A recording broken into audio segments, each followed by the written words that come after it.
Council for Thursday, February the 9th, will be called to order at 3:15 p.m. At this time, would everyone willing and able please stand for the Pledge of Allegiance? I pledge allegiance to the flag of the United States of America and to the republic for which it stands, one nation, under God, indivisible, with liberty and justice for all. Madam City Clerk, would you please call the roll? Yes, sir. Mayor Panlady? Present. Alderman Bud? Here. Alderman Payne? Present. Alderman Kendall Charles? Here. Alderman Finlayson? Present. Alderman Littman? Present. Alderman Kirby? Present. Alderman Pfeiffer? Present. Alderman Arnett? Present. Mr. Alderwoman Mayor, Finlayson? yes, I would like for us to entertain the request that was presented on behalf of several members of the council to go into an emergency closed session And what would that closed session be for? for the purpose of discussing the termination of the police chief and other staffing issues. I think the city attorney has been clear as part of the Open Meetings Act, you can't call a closed session without 24 hours notice. If you want to discuss it in a public session in the open, we can certainly do that. That would be fine. Or we can wait 24 hours and do it the next day. Alderman Pan? Mr. Mayor, I would like to withdraw my request after hearing the city attorney's advice. I was one of the 7 or 8 signatories on the petition without knowing that we had to give the 24 hours notice. I don't think it's in anybody's best interest to have a closed meeting. It certainly doesn't fit my definition of an emergency that would justify it. The deed's been done, and we can talk about this as easily tomorrow in a closed session or today in an open session, just as well as we can in a closed session. Alderman Littman? Along those lines, I'll modify my request and do it as a open session today, see where we are, and if we get into issues that we think that we need to move into closed session, that we do that for Monday at 6:30. But let's start the conversation today and see where we go. Alderman Pan? I might say that we need to keep in mind that this is still a personnel matter, even though it involves a personnel record of somebody who is no longer, well, actually he is still an employee for the next 45 days, so I would caution against doing this at an open meeting, even though personally I don't mind doing it, but I think we are going to run into all kinds of problems potentially if we do, and Monday would be the better time to do it in closed session. Alderman Pfeiffer? I think that's a good caveat. I think there's probably a way to have a little bit of a conversation about that is forward-looking rather than back-looking. And I mean, those are the questions I'm interested in. As you said, this decision has been made by the people who have the authority to make it. The question is, what do we do now? And what's the plan? And you know, we can wait to do that in closed session, or we can have as much of that in public as we can. But I don't think that's about anyone's personnel record. So we should hopefully be able to get to the bottom of that with some dialogue. Alderman Kirby? Yeah, Mr. Mayor, I just would like to co-sign what Alderman Lippman just said. Let's do it in open session. If we clearly understand we don't discuss personal matters in public, so we see where we end today and keep that option open for an earlier meeting on Monday, closed session. All right. Alderman Arnett? So, for me, the emergency is I'm being bombarded with questions that I can't answer. And I think that's part of the way this was done. Did not take into consideration your colleagues on the council. We have to answer to constituents as well. And with no notification ahead of time and I want to support the administration's decision if it's supportable, but I need to know what it is, why it happened, and I think it is more important to know where we're going from here. What's the succession plan? How are we going to recruit? Who are we going to recruit? What is the criteria? How do we avoid hiring a person who may exhibit exactly the same characteristics? And I think that's information that we need to have sooner rather than later. If we can't have a closed meeting, then let's talk about it in an open meeting. I think that's a fair point. We can talk about the process going forward in an open meeting, and then right before the next council meeting, do a closed session if you want to discuss that. Alderman Payon, and I will say we should get to our collective bargaining negotiations after this, because that's the reason we're here.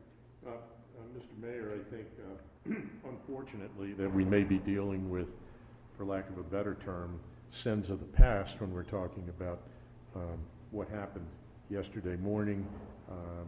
There's so many things in one's personnel file that I don't see how we could carry on a discussion in open court without talking about matters that are confidential in a personnel file. I listen, as most of my colleagues know, I generally can't stand the idea of closed sessions, but I'm not sure there's any way around it here, and I say that reluctantly. But I've had to deal with this with my ad hoc committee repeatedly. Is there a motion on the floor? Well, And has it been I think, seconded? let me make a motion for the thing we're supposed to be doing for collective bargaining. Is there a motion to have a closed session on Thursday, February the 9th, immediately following this meeting in accordance with the Code of Maryland, Provision Article 3-305B9 and 3-305B10II?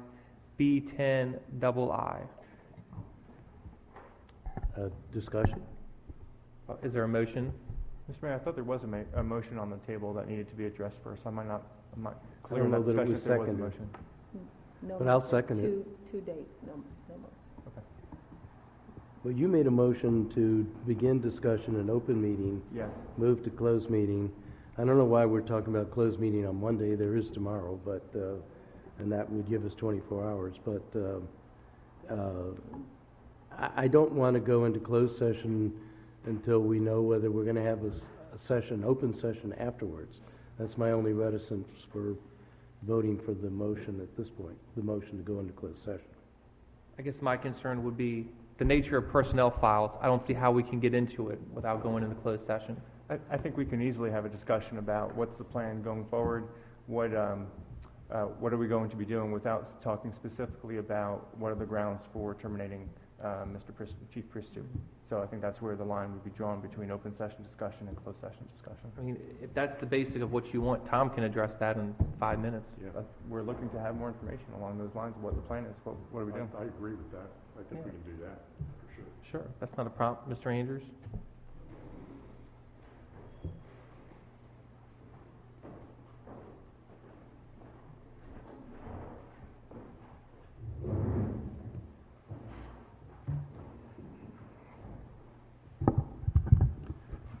Mr. Mayor, Council, City Manager. If the question is, what are we doing going forward?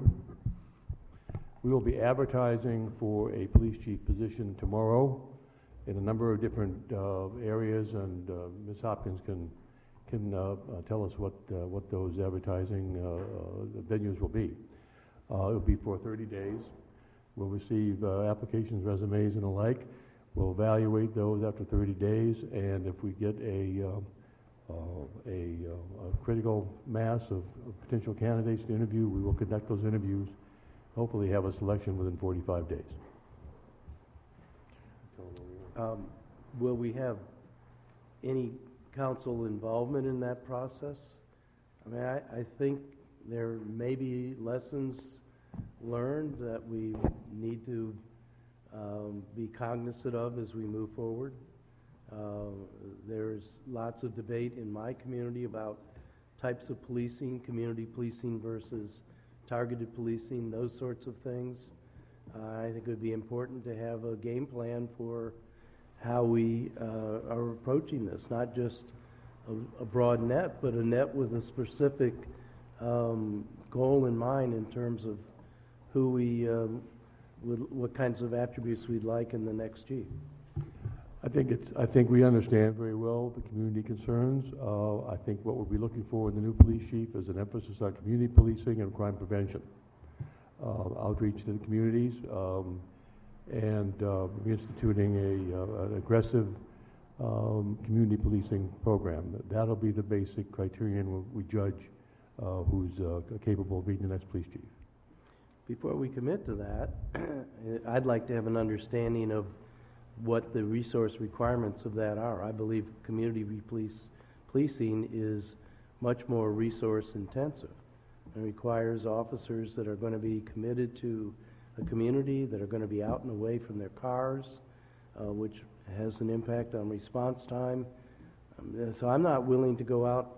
I think we need to have a discussion about what community policing means and what resources it's going to require, because it will have a budget impact. Well, I think that's exactly the question we'll be asking potential candidates. How do they find community policing? What's been their experience in community policing? What resources they believe is required? And how they would mount that program? That'll be a pretty significant evaluation criteria. And that feels like ready, fire, aim to me. I think we need to have an understanding first amongst the council and the people that are going to have to come up with the budget to pay for this, what the implications are for different approaches. And, I would be loath to go out and start recruiting until we know what we're recruiting for and what the cost implications and other implications of that would be. Well, I welcome any input whatsoever that you may have or your constituents may have in that regard, but I don't think we could tarry another 2 or 3 months and ponder definition of community policing and not move forward with the recruitment effort. But we're going out to do community policing without having any discussion and without having a full understanding of what it means, we being this body collectively. I think that's a policy decision, and I think that we ought to be involved in making that policy call. Then I would suggest perhaps council consider a resolution that outlines your ideas of community policing so that we be guided by that. If that's the process, we need a process to do that, I think, Alderman. That's And all I I'm would suggesting. request that the administration give us the information to evaluate that. Alderman Kirby? I could be way off base, but go do a national search for a police chief with 8 months remaining in the election year. We need only look to Baltimore County. I mean, they just did the same thing, but the guy they put in top is such as a Major Baker, because they knew it was going to be fruitless to do a search in an election year. And I think we're going to experience the same thing. So to think we're going to have a police chief that's accredited and is going to take care of this department in an election year, I don't think so. Well, Alderman, I think we'd be in a better position to evaluate that after 30 days of advertising and see what response we get. Part of it is we're in Annapolis, the state capital of Maryland. The job pays over $150,000. It's a prestige job. Are people taking a risk in an election year? Yes. But you want somebody ambitious that's going to come forward and do it. What Tom's talking about is getting the process started. All the questions about community policing, how they manage, how they're going to be effective, those can all be brought up in the interview and everything else. But I don't think that would affect the resume or who applies in the job application. We're applying for a police chief, and that comes with duties and descriptions Trish can probably elaborate on. We will find the chief that is the best fit for the city. Alderman Lippman. Thank you, Mr. Mayor. Tom, I'm confused. Would you pass So the talk about emergency circumstances. We read in the paper, or we get your email for the first time yesterday saying, we haven't consulted with you before, but we're firing the police chief. And then we read in the paper, we're going in a new direction. To me, that says you've got this all laid out. You know what the new direction is, and that you've got specifics of what you're looking for that's going to be different in a new police chief that this police chief didn't have. So that should be all spelled out for you. And I'm appalled that you don't have that already for us today. Well, I'm sorry that you're appalled, but it's not your decision. With all due respect, Alderman. No, I'm not saying I'm appalled by the decision. We'll get to that when we talk about the decision. I'm appalled by the management. And I'm fully prepared within the next 30 days while the search is going on to provide you with an outline of what we believe community policing entails. Next Is that 30 what days, you're asking? I would think before you fire the police chief, we all know the responsibilities he has. You have a plan. You have that all spelled out. We should have that today.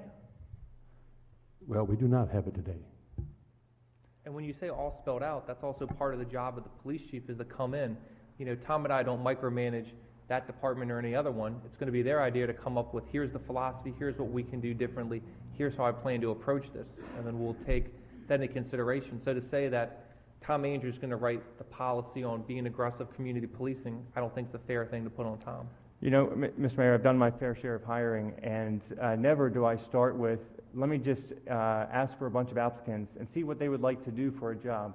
When I start to hire somebody, I have a clear-cut, spelled out job description of what I want that person to accomplish. Certainly how they're going to accomplish it is going to be dependent on the candidate, and that's what I'm interested in hearing. But I know going in what I'm looking for, and I have that in paper, I've got it in writing, and I'm just a small little business. This is a big city compared to how our responsibilities. It may not be big in terms of size, but with the budget we have, the responsibilities that the police chief has, we should have a very clear view of what we're looking for on day one of firing somebody, what we're trying to accomplish by bringing in somebody new. It's just disappointing in the management. I think what you're looking for, and we don't have to elaborate on it, is what anybody is, to keep crime down in the city of Annapolis, and how their plan is to go about that. So I don't think that precludes Tom from doing a search to find somebody. No, it's very different. When you're saying that you're going in a new direction, and the former police chief was not capable of taking us in, okay, fine, so what's the new direction? Are we going to be going in circles to the right instead of the left? I mean, what's the direction? Direction's a number thing, and I feel like I can't really comment without getting into personnel matters on what happened in the past, so I think we're kind of going in circles. Basically, what Tom's happening, he's a city manager. We voted for him, confirmed him. He is going to start the hiring process to bring somebody in there. We can have a robust discussion on what questions we're going to ask, what we're looking for in the future, but the overarching thing is manage the department and get crime down, and we'll get into those questions about what they're going to do differently. More aggressive on drugs, community policing, everything else. These people are going to be pitching to us how they're going to fix crime in Annapolis. Alderwoman Finlayson? Mr. Mayor, I beg to differ. We set the policy and we set the standard. Community policing has any number of models, from the model that was used here that obviously didn't meet satisfaction, to Baltimore City's model, to Boston's model, there's any number of them. And for us to just throw this open is walking us down the path we've just come, from which we've just come. You know, we need to hear what the new direction is, and we need to do our homework, and maybe it's going to fall on the council to do that description of what the new police modeling should be. But to leave it just hanging is inappropriate and is unprofessional as far as true policing is concerned. If we're serious about dealing with the crime in the city, then we will put things in place to facilitate doing just that. And we are not. So to say that, you know, we'll just let the candidates decide is inappropriate. We cannot accept that. We will not accept that. So help us to figure out what your new direction is so that we can build a model around it. I have to agree with Alderman Kirby, you know, 9, 10 months out, we're not going to get the best and brightest, but maybe we don't care about that.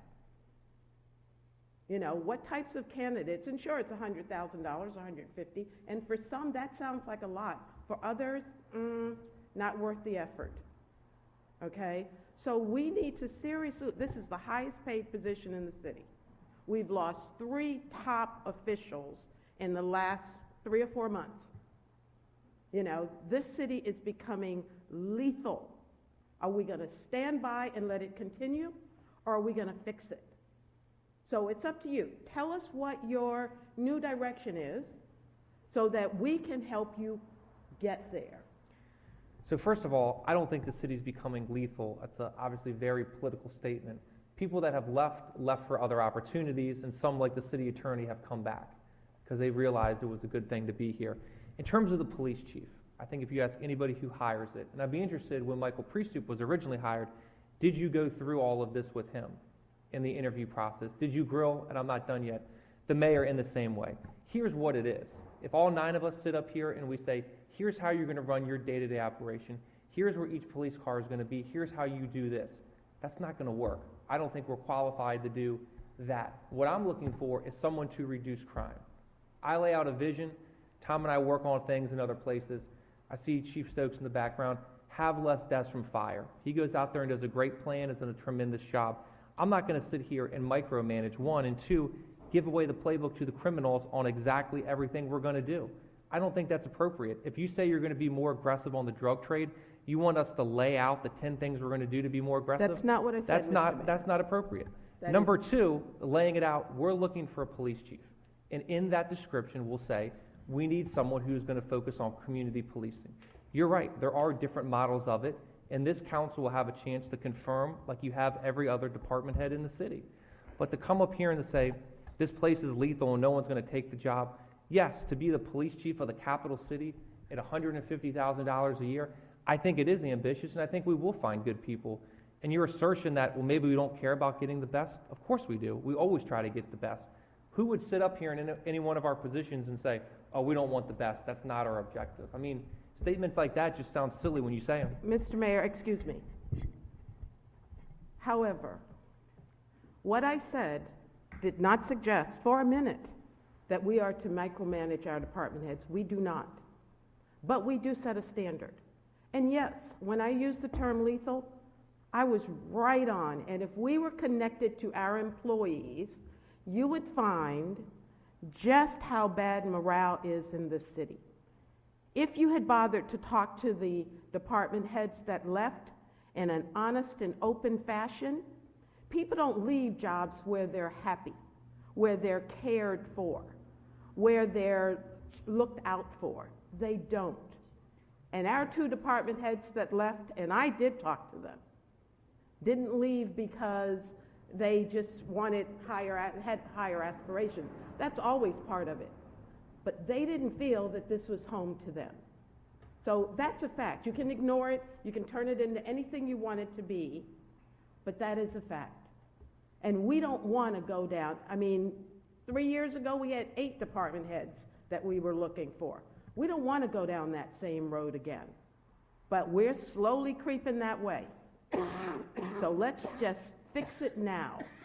And you can take it however you like it. This is not political. You know, the rest of us aren't running around trying to make sure we get reelected. We're running around trying to make sure we take care of the needs of our constituents. And we don't ask that question after we serve our residents if they'll vote for us when we finish, because that's not important. What's important is the quality of care that we give our constituents in our wards. So that's what's important. Don't turn it into anything other than that. Well, since we've been here, and I'm not going to respond to the charges you made because we have other important things to deal with, we have our consultants waiting patiently for the last 45 minutes. So I think in fairness to them and fairness to everyone else, it might be appropriate to move forward, but Alderman Budge, I'll let you make a comment. Yeah, I recognize that we need to define community policing better, because we need to have some agreed upon criteria when the administration brings us a candidate. On the other hand, we also know that it takes a fair amount of time to advertise for in a national search, get the word out there, collect the resumes. There is no reason that we can't be considering what community policing means to us, while at the same time we are advertising for resumes and so forth. But before we advertise for the position, given the history that we've seen with the prior positions that we've worked on, where the job description hasn't been updated since City Hall had dirt floors, I think it would be expeditious if the council could receive copies of the job descriptions for Chief of Police by close of business tomorrow, so that we can provide feedback to the administration Monday night to the extent we feel necessary. You will have that information. I think it's a great suggestion. I have a less politically charged question for our city manager. I'd like to hear about the plans that are being effectuated within the police department. The communication, change of responsibilities. Obviously, I'm aware that Major Baker is the acting police chief. Has there either been or scheduled an all-hands meeting or something to that effect? Obviously, with the 24/7 business, that's probably difficult to do. How are things being handled in the police department so that, what can you tell us so that we could feel comfort that our city streets are being patrolled well, and what can we tell our constituents along those lines? With the appointment of Major Baker as acting chief, it's a seamless operation. Major Baker has met with his command staff as of yesterday morning. He has addressed all his roll calls within the last 24 hours, and I can assure you Major Baker will perform admirably, as will his troops. And what about Major Baker's prior responsibilities? They will be divided up amongst the existing command staff. We talked about that this morning. If you'd like Major Baker to make an appearance, I'll be happy to have him here at the public safety meeting or wherever to describe that detail, but he has covered those bases. And what kind of communication is going out to the police department about the changes? They have. What kind of message? What are they getting? My email yesterday morning went to everybody in the police department. And what is it? The same message that we got? The message is basically the same message you got without the reference to the administrative leave. And then commending the police department for their good work, and that we had utmost confidence in their abilities. And I assume you must be getting some sort of response within the police department? What has the response been like? I have not. Okay, that surprises me, because I'm sure that they have feelings about the matter, so somebody's hearing We them. have a union negotiation tomorrow morning. I'll probably hear something then at 9 o'clock. Yes. Okay. So we'll be kept up to date? What's going on in the police department? Absolutely. Thank you. All right, going back, I'm going to read the motion again. At this time, I would entertain a motion to have a closed session on Thursday, February the 9th, 2017, immediately following this meeting in accordance with the Code of Maryland, General Provisions 3-305B9 and 3-305B10II. So moved. Is there a second?